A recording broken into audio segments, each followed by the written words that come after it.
Ujambo na karibu tena mpendwa msikilizaji, mahali popote pale unapoendelea kusikiliza na kutegea sikio sauti hii. Hii ni sauti ya ndugu yako Imani Mchumba katika siri ya mambo yaliyofichika, na kwa ruhusa yake Loba Tite na tena mbele zenu wapendwa wasikilizaji, na kipindi na mada hemba tayari mzaliwa pili ambaye ni Zula Sa ameshatoa kwetu. Ndugu zangu, nami naja kunukuu katika lugha ya Kiswahili. Kama gisi mnavyoangalia, tema inahusu Gideoni dhidi ya bahari.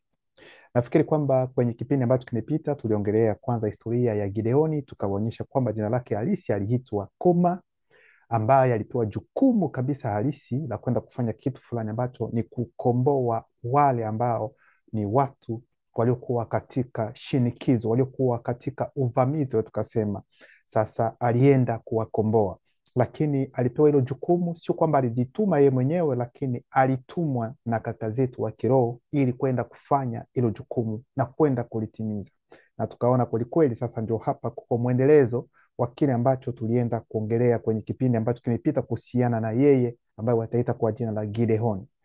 Kwa kweli alijitambulisha, alionyesha yeye ni nani, lakini pia alipewa jukumu. Kuna kitu ambacho alichokifanya, kwa sababu aliona mlinzi ambaye alimtokea, roho wa agizo kula vitu ambaye alimtokea, ambaye akamwambia kile ambacho anachotakiwa kwenda kukifanya.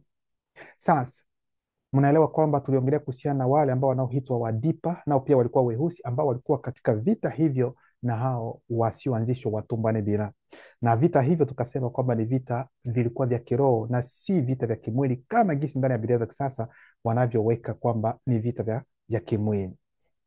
Sasa tutaangalia sasa maandalizi ambayo Koma ataenda kuyaandaa ili kwamba kuelekea kwenye hivyo vita, kwa sababu kabla ya kwenda vitani lazima kwanza ujitayarishe. Unatakiwa kwanza kufahamu na kujua vizuri adui yako yuko namna gani, nguvu yake ni ipi, na wapi ambapo kunapatikana udhaifu wake, na wewe pia unatakiwa kujielewa na kujijua wewe mwenyewe, uweza wako, nguvu zako ziko wapi na zinaishia wapi. Kwa hiyo hayo ni mambo ambayo ni muhimu sana ndugu zangu, kabla ya yote kwenda kuyafahamu kabla ya kwenda vitani. Kwa hiyo tutaenda kuangalia ni namna gani atakavyojiandaa yeye Koma ili kuelekea katika hivyo vita, kwa sababu wakati wa kujiandaa nasi pia itatusaidia kujua ni namna gani tunavyotakiwa kufanya kabla ya kuingia katika vita hivyo ambavyo ni vya kiroho.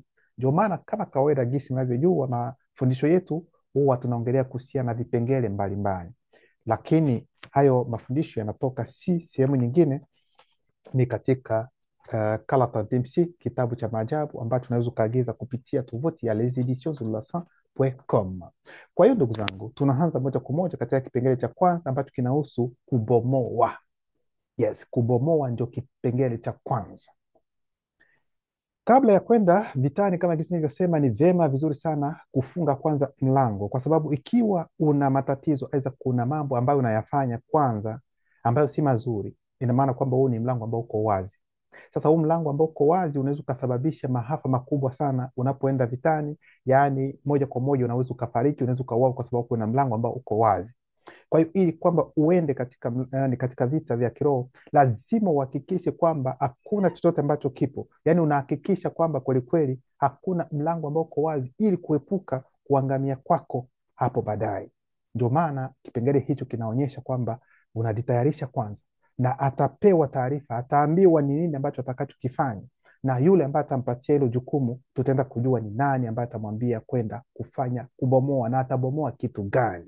Ndio maana tunaingia katika kitabu cha Mukaisedi ambacho wataita Waamuzi sura yake ya 11 mstari wa 23 hadi 25. Nasema, usiku huo Mutatedi aliniamuru akisema, kuna nukta mbili. Kwa hiyo Mutatedi tunajua kwamba ni roho anayewaongoza na kuwatawaza walioanzishwa. Mutatedi ndiye watachukua, watabadilisha historia yake, watasema kwamba yeye sijui ni malaika wa Bwana, kuna mara watasema kwamba yeye ni Mwenyezi Mungu, Yehova, Elohim, El Shaddai, lakini tunajua kwamba ni kaka yetu wa kiroho ambaye anaitwa kwa jina la Mutatedi. Yeye ni mudiedi, yani kiongozi anayeongoza na kuwatawaza walioanzishwa.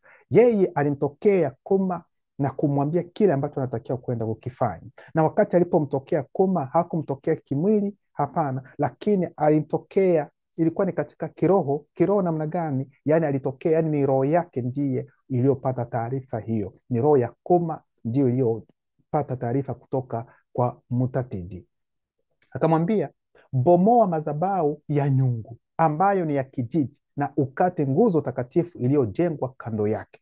Kwa hiyo Mutatedi ataongea na Koma kupitia roho yake yeye Koma na kumwambia kwamba aende kwanza kubomoa madhabahu ya nyungu. Nyungu ndio nani? Ndio yule ambaye wataita kwa jina la Bahali, na ndio maana tema inahusu Gideoni zidi ya Bahali, yaani Koma zidi ya nyungu.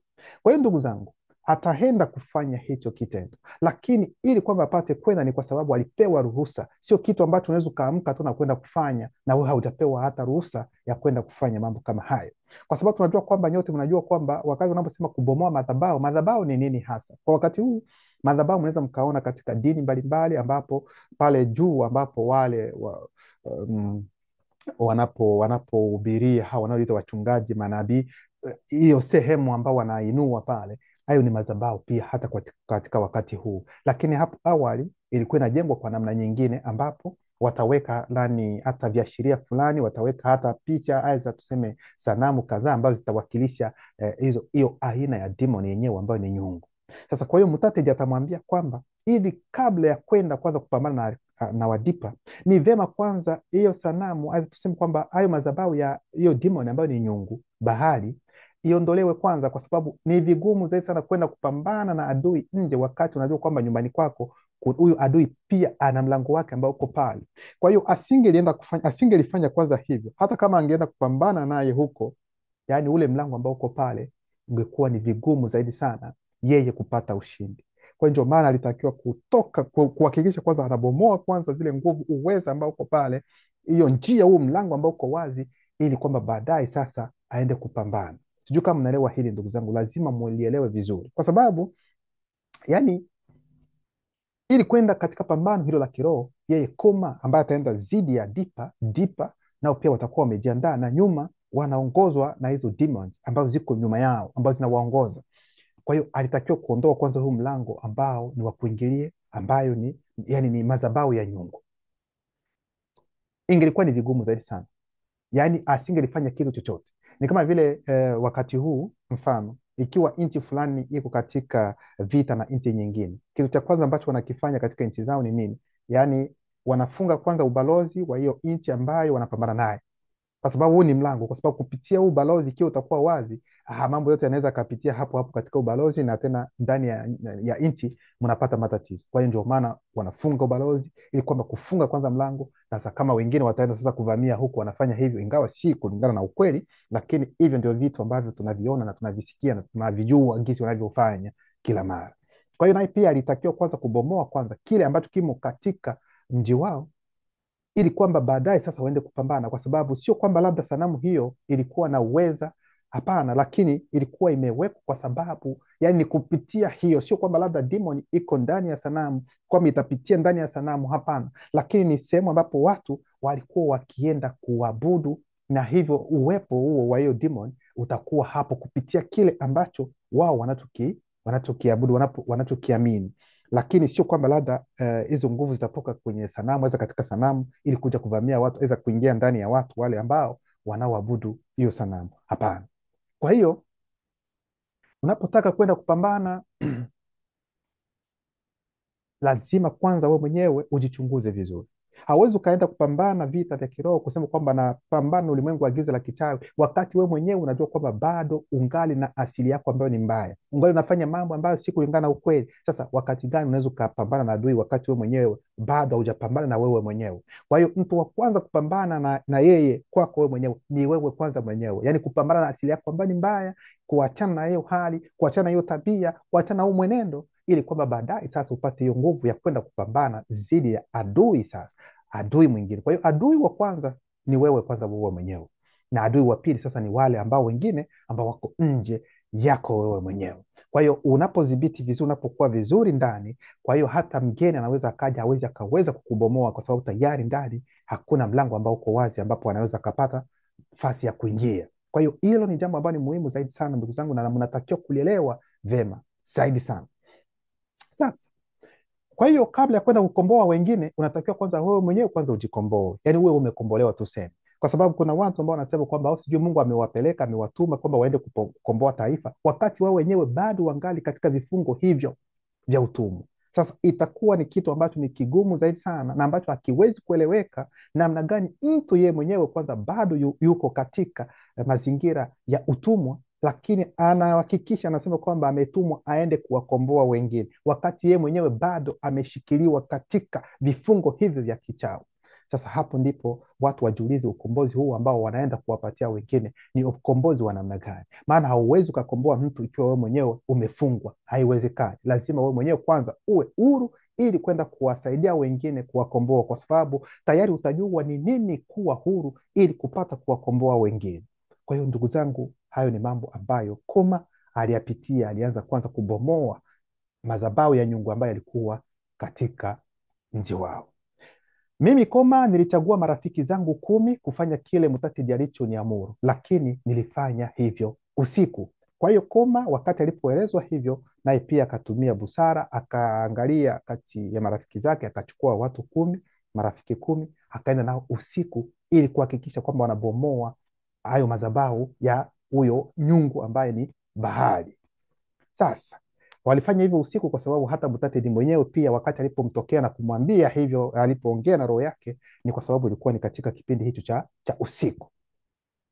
Sasa atauliza, sasa watu wanaweza wakajiuliza, inakuwa namna gani? Je, hiyo sehemu ambapo walikuwa wameweka hayo madhabahu hapakuwa walinzi wanaenda kufanya hivi? Walinzi walikuwa wapi? Mwelewe kwamba katika sehemu hiyo, yani karibu, nasema karibu, sio wote, karibu watu wote walikuwa tayari wamekubaliana na hiyo sanamu ambayo ilikuwa imewekwa hapo na hayo madhabahu ya huyo nyungu. Yani karibu watu wote walikuwa pamoja. Kwa hiyo hawakuwa na wasiwasi, hawakuwa na woga kusema kwamba labda kunaweza kukatokea mtu ambaye ataharibu sasa mingine. Ndio maana hata ulinzi hawakuwa wanaweka, kwa sababu karibu watu wote katika kijiji walikuwa wanakubaliana na hilo na walikuwa wanaliamini, walikuwa wakiabudu hayo mambo. Sasa asubuhi, kwa sababu tayari Koma na marafiki zake 10 wamesha bomoa. Sasa asubuhi ilipowajia, wanakijiji walipoamka, waligundua kuwa madhabahu ya nyungu ilikuwa imebomolewa, nguzo takatifu iliyojengwa kando yake ilikuwa imekatwa, na fahali, yani ngombe dume wa mlango wa pili alikuwa ameuawa. Sasa hapo ndipo watu walipoamka, wakakuja kuona kwamba madhabahu ya nyungu Bahali yameharibiwa, yamebomolewa. Alafu wakaangalia kulikuwa na nguzo pia ambayo wanaita nguvu takatifu. Inavyosema takatifu, yani ni wao wanaiweka kuwa takatifu kwa hayo mambo ambayo wanayoyafanya, iliyokuwa kando nayo pia imefanya nini? Imekatwa. Na cha kushangaza tena, pia kuna ngombe dume ambaye ni fahari wa mlango wa pili ili kuingia katika hiyo sehemu, naye pia alikuwa ameuawa. Sasa hapo swali litaingia, ni nani aliyefanya haya mambo? Ni nani aliyefanya haya mambo? Na hiyo nguzo ambayo wanaongelea kuhusiana na nguzo takatifu iliyojengwa, tunaweza tukapata picha ya namna gani kuhusiana na hiyo nguzo? Ndio maana tunaenda katika kitabu cha mbele ambao wataita Yeremia sura yake ya kwanza mstari wa 58, inasema lazima ifungwe kwa nyundo na misumari ili isimame wima. Hii bewekedi bondene mampo, yaani miungu ya uongo. Kwa hiyo unaposema mungu wa uongo katika lugha ya asili unasema ewekedi bondene mampo, kama ni mungu wa uongo. Kama ni miungu ya uongo tunasema bewekedi bondene mampo. Kwa hiyo ili kusema Mungu ni neno ambalo lilijulikana, lakini wao walifanya tafsiri, ila katika lugha ya asili inaitwa ewekedi bondene mampo, aiza bewekedi bondene mampo, yani miungu ya uongo. Kwa hiyo lazima ifungwe kwa nyundo na misumari ili isimame wima. Hii bewekedi bondene mampo, yani miungu ya uongo. Kuna mabano, sanamu zinazowakilisha aina tofauti za demon, zinafanana na nguzo kubwa, hazisemi. Kuna nukta mbili, hazisemi. Kwa hiyo hiyo ndio aina ya hiyo nguzo takatifu ambao walioiita, ambayo nayo pia iliyofanywa nini, iliyokatwa. Kwa hiyo haiongei, haina chochote, yani ni vitu ambavyo watu wenyewe wameviweka. Ndio maana tunarejea katika kitabu cha Wafalme wa Kwanza ambayo ni Kinye Ewo sura yake ya 16 mstari wa 4, nayo pia nasema katika ene omundungu, yani ene omundungu ndiye watakayohita Samaria. Na ene omundungu yani ni kuona kupitia, ni kutokea kwenye mlima, ndio unaona, unatazama. Unapokuwa kwenye mlima unatazama, yani ndio ene omundungu, yani kuona kupitia, kuona ukiwa kwenye mlima tuseme. Katika ene Mundongo yenyewe alijenga hekalu kwa ajili ya nyungu, akatoa dhabihu hapo na akasimamisha nguzo takatifu. Kwa matendo yake yote hakumheshimu Luba hata zaidi ya wafalme wote wa Tumbwane Bila waliomtangulia. Maana yake ni nini? Yaani wanapenda kutuambia hapa ni baadaye kabisa, koma yeye ni katika kitabu cha Mukaisidi ambacho wataita Waamuzi. Ni mapema kabisa, yeye alibomoa kabisa, um, alibomoa madhabahu ya nyungu. Sasa watu wanaweza wakajiuliza, sasa imetokea namna gani tena katika Wafalme wa Kwanza sura yake ya 16 mstari wa 4 tena imeonekana kwamba kulikuwa tena madhabahu mengine ya nyungu tena? Ni kwa sababu ulimwengu wa giza la kichawi wao hawashindi, wao wachoki. Maana wanapokuja kwa mfano, labda tuseme kwa mfano madhabahu yalikuwa hivi na Koma akabomoa za akabomoa akatoa kabisa, lakini kwa wakati mwingine watarejea, na watakaporejea sasa watafanya kitu kikubwa, yani ushawishi wao utakuwa mkubwa zaidi sana. Haijamaanisha kwamba kwa sababu leo wamepigwa aidha wameondolewa kwamba kesho za kesho kutwa hawawezi wakarudi sehemu zingine, kwa sababu katika wakati huu wataona kwamba uwepo wao aidha ule ushawishi wao unaweza ukafanya kazi sasa katika kipindi hicho. Ndio hayo mambo ambayo mnatakiwa kuyaelewa ndugu zangu, gisi yanayotendeka sasa. Kipengele cha pili ni kuhusiana na mashabiki. Kipengele cha pili ni mashabiki. Ndugu zangu, ushabiki ni kitu ambacho ni kibaya mno. Yaani ushabiki ni kitu ambacho si kizuri hata kidogo. Kwa hiyo hao ni watu waliojenga hayo madhabahu. Madhabahu yamebomolewa na Koma na rafiki zake 10, lakini hapo hawajajua ni nani aliyebomoa. Kwa hiyo wataingia katika maswali ili kwenda kufanya uchunguzi, wapate kutambua na wajue ni nani aliyebomoa hayo madhabahu ya nani, ya nyungu. Kwa hiyo wakati huo, kwa sababu kama vile nilivyosema kwamba ni mashabiki, mshabiki ambaye yeye anaona kwamba sanamu hiyo ambayo ameitengeneza na yao madhabahu aliyotengeneza kwake yeye anachukulia kama vile ni Mungu wake. Sasa wewe unapogusa na kuharibu hilo, ni kama vile umemgusa, yani umegusa Mungu wake. Kwa hiyo hawezi akakuelewa, na unaweza ukaongea kwa namna moja za nyingine, hawezi akakuelewa ni nini ambacho tunapenda kumaanisha, kwa sababu yeye ni mshabiki, na mshabiki anapofanya kitu hatumii hasa zaidi sana busara, anaenda tu na mkumbo na kile ambacho anachokiona, hafikirii zaidi. Ndio maana kitabu cha Mukaisidi ambao wataita Waamuzi sura yake ya 11 mstari wa 26 hadi 35 nasema, nani alifanya hivi? Kwa sababu wameamka asubuhi wamekuta mambo yameharibika. Sasa watauliza ni nani amefanya hivi? Waliuliza na kuchunguza na kugundua kuwa ni mimi Koma mwana wa Jabea niliye mchochezi. Kwa hiyo kwa mujibu wao wakafanya uchunguzi wao, wakaenda kuulizia, wakakuja kukuta kwamba ni Koma huyu mtoto wa Jabea ndiye aliyefanya hivi. Sasa swali ambazo tutajiuliza ni nani aliyewapatia taarifa kwamba ni yeye Koma aliyefanya hivyo? Je, ni kati ya wale marafiki zake 10 ambao aliokuwa nao katika wakati huo wa kwenda kubomoa ndio waliokuja kutoa siri? Hilo hatujaongea kwamba ni hivyo, hapana, lakini walifanya uchunguzi, wakaulizia, wakajua kwamba kwelikweli alikuwa ni Koma ndiye aliyefanya hayo mambo. Kisha wakamwambia baba yangu Jabea, kuna nukta mbili, tuletee mwanao ili tumuue, kuna mkato. Yani wakafika kwao, nyumbani kwao, wakamkuta baba yake ya Koma ambaye anaitwa kwa jina la Jabea, wakamwambia, sisi tunapenda ututolee, utupatie mtoto wako twende kumuua. Baba yuko hapo, sema alifanya kitu gani? Kwa sababu wao wenyewe wataenda kuongea, kwa sababu amebomoa nini? Amebomoa madhabahu ya nani? Ya nyungu. Kwa hiyo kwa mujibu wao huyo Koma anatakiwa kuuawa kwa sababu hastahili, amegusa Mungu wao, na Mungu wao hatakiwi kuguswa. Hauwezi ukabomoa yani hekalu ambayo inawakilisha Mungu wao, sehemu ambapo wao wanakuja kuabudu. Amefanya hivyo namna gani? Hao ni mashabiki. Ndipo baba yake, kwa sababu naye pia alikuwa mtu katika kipindi hicho, katika wakati huo alikuwa mtu ambaye anazihirisha hekima, alikuwa anajulikana, na hapo atatumia sasa maneno ya busara ambayo nanyi pia mtaenda kuelewa kwamba kwelikweli ni busara aliyotumia hapo. Wakati alipoona kwamba wamekuja, hakukataa, hakusema kwamba sio mwanangu, mnamsingizia, mnavithibitisho kwamba ni yeye ndiye aliyefanya hivyo. Hapana, lakini kuna maswali na kuna mazungumzo ambayo ataongea naye. Kisha wakamwambia baba yangu Jabea, tuletee mwanao ili tumuue, kwa sababu ameharibu madhabahu ya nyungu, amekata nguzo takatifu iliyosimama karibu nayo na kumchinja fahali wa mlango wa pili. Kwa hiyo ndio maana wakasema hapa, huyu mtoto wako lazima, sio kwamba tutampeleka kwenye sijui kumstaki nani kwenye mahakama sijui tuseme nini ya kijiji hasa namna gani, yeye ili lazima afariki au wawe tu. Okay.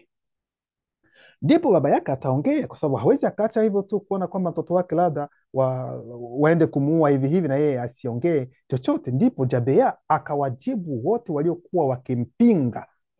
Kuna nukta mbili. Je, ni nyinyi mnaopaswa kumtetea nyungu na kuja kumsaidia? Alama ya kuuliza hapo. Sasa yani ni kama vile anaanza kuwapatia mafunzo, yani mafundisho ya kusema kwamba nyinyi mmekuja mmesema kwamba madhabahu Koma ameharibu, amebomoa, sawa, kwa ajili yani ni madhabahu ya nyungu, mungu wenu ambao nyinyi mnaamini haki.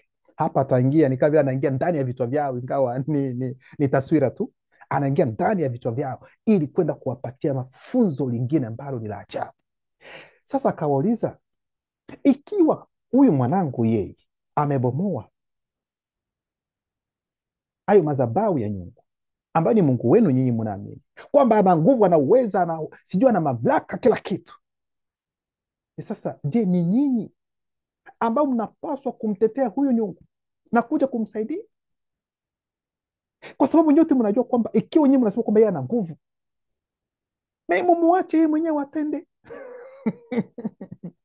Yeyote anayetetea hoja yake atauawa kiroho kabla ya kesho asubuhi.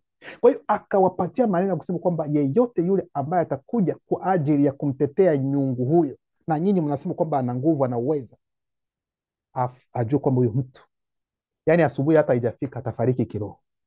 Hai, hapo anaingia kwa sababu anawaona jinsi walivyo.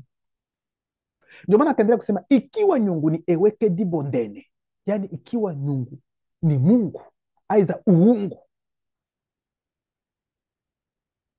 ambalo hapa ndani ya mabano anasema jina litakalotolewa mamilioni ya miaka kuanzia sasa na wazungu na damu mchanganyiko, yani metisi. Ikiwa nyungu ni eweke dibondene na ajitetee mwenyewe, yani ikiwa nyungu yeye ni mungu na nyinyi mnaamini kwamba ni mungu ambayo ni mungu wa uongo kwake, lakini kwenu nyinyi ni mungu wa ukweli kwenu, basi muache ajitetee mwenyewe, kwa sababu ni madhabahu yake ambayo imeharibiwa. Kwa hiyo haina haja nyinyi kuja mbele kuja kumtetea, yani mtaonyesha kwamba huyu mungu wenu hana nguvu, hamtakiwi kufanya hivyo. Kwa hiyo nyinyi mwachieni yeye nyungu afanye kazi yake, kwa sababu si nyinyi mnasema kwamba yeye ni mungu wenu bwana na mnaamini kwamba ana nguvu. Mwache afanye kazi yake. Sasa kama atamwadhibu Koma, kama atamwangamiza, atamuua, mwache. Nyinyi hamna haja kuja kumfanyia, kwa sababu mkija kumtetea ina maana mnaonyesha kwamba mungu wenu hana nguvu. Kwa kweli Jabea haya mambo anayoyaongea kweli kweli kama vile analeta mantiki, kwa sababu kweli kweli tukifanya hivyo tunaonyesha kwamba kweli kweli huyu mungu wetu yeye hana nguvu. Kweli kweli tuache tu ili kwamba yeye mwenyewe aingie katika vita na huyu Koma. Kuanzia wakati huo na kuendelea, nilihitwa mimi Koma kwa jina la Nyungu Pongo Bila Namo. Nyungu Pongo Bila Namo, ambayo ndani ya mabano wanaita Yerubali, ikimaanisha nyungu na apigane naye vita, kwa sababu ya maneno ya Jabea. Nyungu na apigane naye vita kwa sababu ni madhabahu yake ambayo imeharibiwa. Kipengele cha 3, sanaa ya kutoka. Sanaa ya kutoka wapi? Ya kutoka nje ya mwili ili kwenda kwenye mapambano.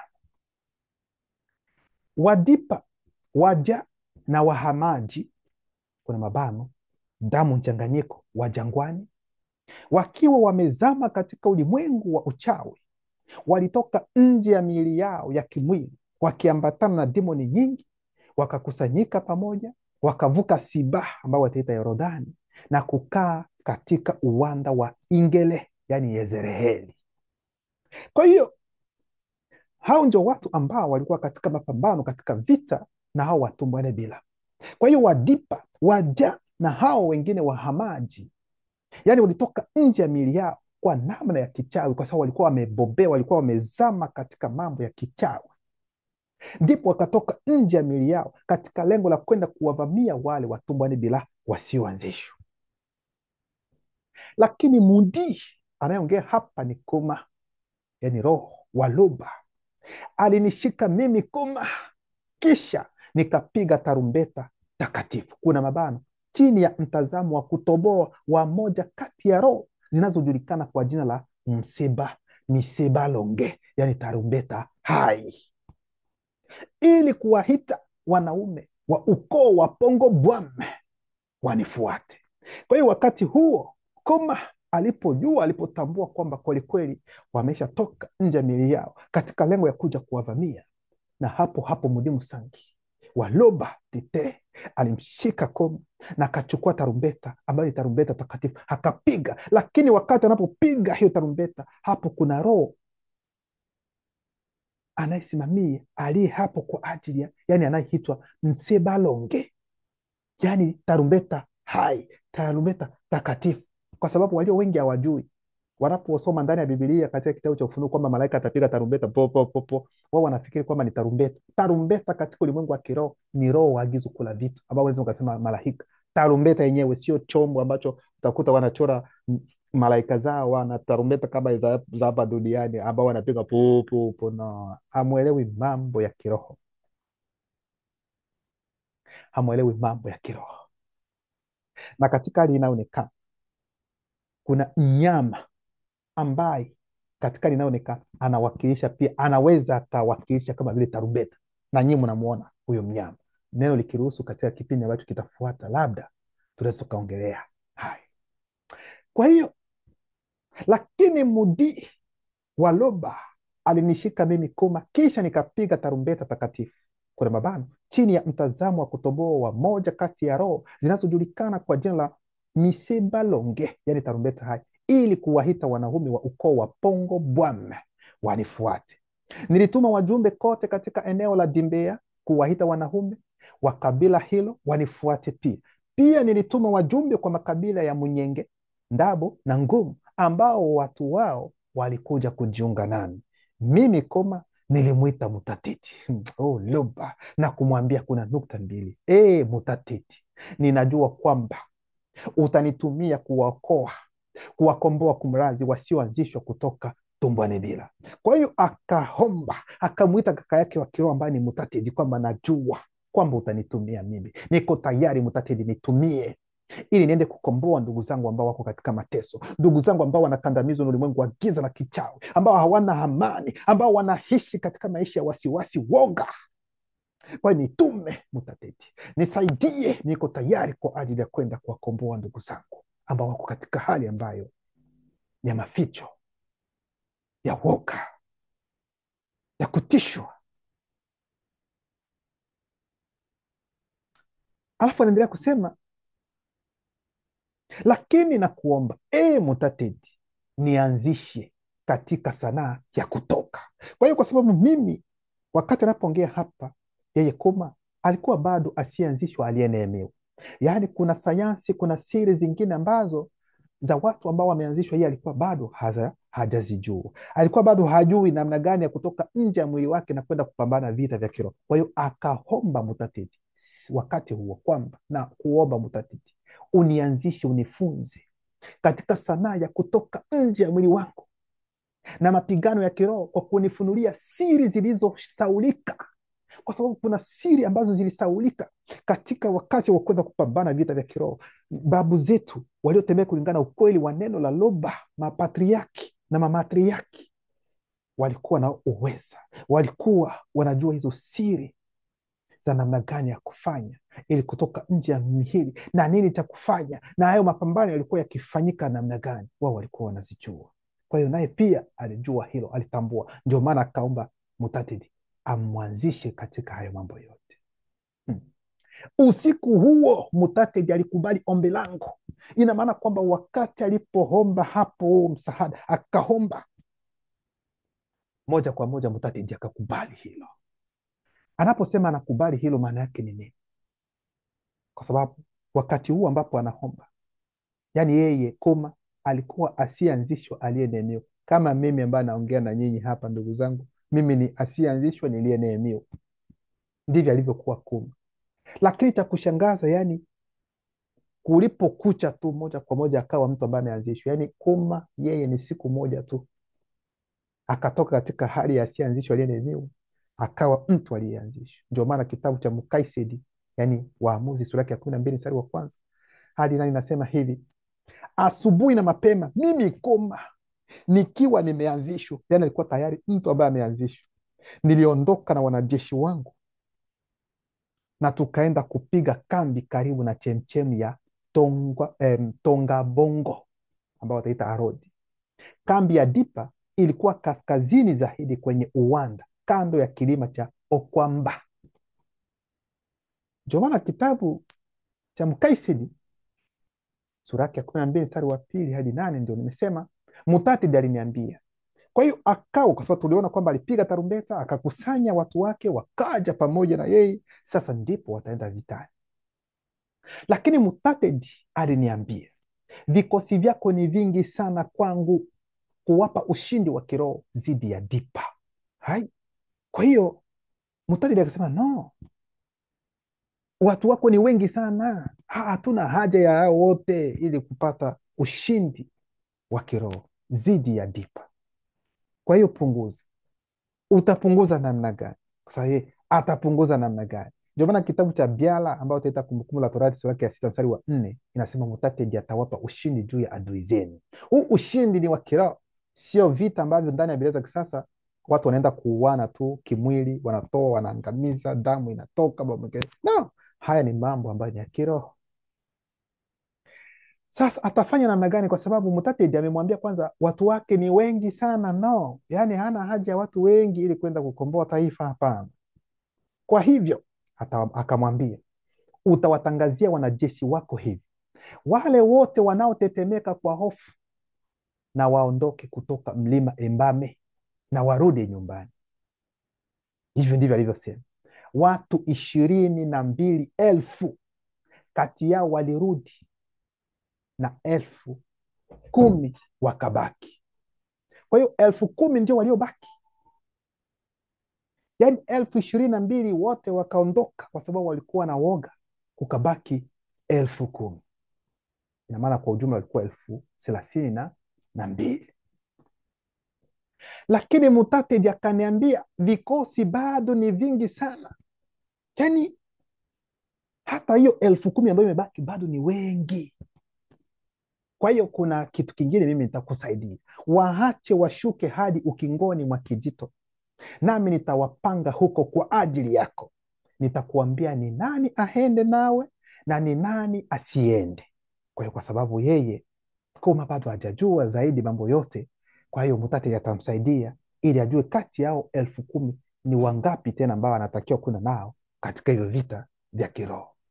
Mimi Koma niliongoza wanajeshi wangu hadi ukingoni mwa kijito, kulikuwa mto.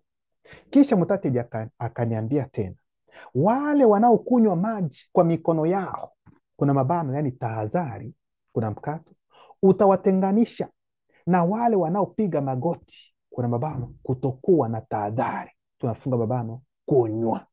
Maana yake ni nini? Kwa sababu kuna baadhi ambao watakunywa maji, watachukua maji mikono alafu watakunywa, lakini kuna wengine ambao wataenda kupiga magoti alafu mdomo ndani ya maji na wanaanza kunywa. Kwa hiyo huyo atakuwa mtu ambaye hana tahadhari, na kwa sababu unapokunywa hivyo, yani hata uchafu unaweza ukanywa tu hivyo hivyo bila hata wewe kujua, lakini yule ambaye anachukua ndani ya mikono anaweza kujua, anaona hapo kuna anamwaga, anaweza kachukua mengine anakunywa. Kwa hiyo akamwambia kwamba hao wanaokunywa kwa kutumia, wanachukua maji kwa mikono yao wanakunywa hivi, yani hao wako yani ni tahadhari, ambao wako sawa, wametulia vizuri pale. Hao wengine wanakunywa tu. Sasa adui anaweza akaja, awezi wakajua, lakini yule anayokunywa hivi yuko makini, ana tahadhari, anaangalia sehemu zote. Kwa hiyo hao ndio utawatenga na hao wengine ambao wanakunywa, wanaopiga magoti. Wanaume 300 walichukua maji mikononi mwao, kuna mabano, yani tahadhari, kuyaleta kinywani mwao na kuyanywa. Wengine wote walipiga magoti kuna mabano kutokuwa na tahadhari, kuna mabano kunywa. Ina maana kwamba tena kwenye hiyo 10,000 yani ni 300 tu 300 ndiyo iliyochukuliwa, yani 9,700 tena ikatoka. Hey, sasa kwa nini haya mambo yote ya maji kunywa hivyo? Ndio maana kitabu cha Nginya ambayo tita Ezekieli sura yake ya 10 mstari wa 7 inasema, kisha Ebutemudi alinyosha mkono wake kati ya kila Ebutemudi kuelekea moto uliokuwa kati ya kila Ebutemudi. Alichukua baadhi yake na kuiweka mikononi mwa mtu mweusi aliyevaa kitani. Yaani hapo tunaona, na yule mtu mweusi wa ajabu akauchukua na kutoka nje. Hapo tunaona ni mikono ambayo inayotumika tena hapo. Ndio maana kitabu cha Mukaisidi ambao wataita Waamuzi sura ya 12 mstari wa 7 hadi 8 nasema, Mutatedi akaniambia tena, pamoja na wale watu 300 waliokunywa maji kwa mikono yao, kuna mabano ni tahadhari, nitawaokoa wasioanzishwa watumbwani bila kwa kukupa wadipa. Kuhusu wengine waache wote warudi nyumbani. Kwa hiyo 9,000 ambayo nimesema 700 nao pia waache warudi nyumbani, wewe baki nao 300. Kwa hiyo adui zao ambao ni akina Dipa, Wajaa na wale wengine wa maji walikuwa ni maelfu kwa maelfu, lakini yani ulimwengu wa kiroho na kuonyesha kwamba hauna haja na uwingi ili kupata ushindi. Kwa hiyo akabaki na 300. Mimi Koma niliwaweka wale watu 300 pamoja nami na kuwatuma watu wengine watumbwani bila nyumbani. Kambi ya Dipa ilikuwa chini zaidi katika uwanda, yaani adui zao hawakuwa mbali nao. Kwa hiyo akawaambia wale wengine wote waende, yeye atabaki na hao 300. Sasa kwa nini 300? 300 kwa sababu kitabu cha Mukaiseni ambacho ni Waamuzi sura yake ya 16 mstari wa 43 hadi 44 ni kipindi hiki cha Esombewei ambayo wataita Samson. Inasema namna gani? Ikafika muda fulani baadaye, kundi la demoni mseto chini ya mwonekano wa mbweha watishao waliamua kunishambulia mimi Esombewei. Demoni hizo zilikuwa 300. Kwa hiyo ni kwa namna ya kuonyesha namna gani ulimwengu wa kiroho unavyoendelea kuvunja na kuangamiza na kukandamiza zile nguvu na mipango mibaya mibovu ya ulimwengu wa giza la kichawi.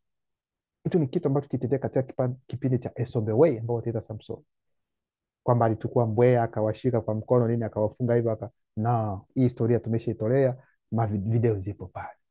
Kwa hiyo hapa ndugu zangu tunasimamia hapa, tayari ameshakuwa na wanajeshi 300. Hivyo vita sasa vya kwenda kupambana na huyu itakuwa namna gani? Kwa hiyo tumeona namna gani amejitayarisha ili kwenda vitani. Ameshakuwa tayari, na watu ambao ataenda nao ni watu ambao wameaminika, na ajipeleke yeye mwenyewe, bali nyuma yake kuna kaka zetu wa kiroho ambao wamemtuma kwamba nenda, sisi tuko pamoja na wewe. Hivyo vita ndugu zangu vitaendeka namna gani? Loba kiruhusu, tutaingia kwenye kipindi cha 3 ili kwenda kukamilisha nini ambacho kilitendeka na hivyo vita vilienda namna gani. Luba anaendelea kujitukuza.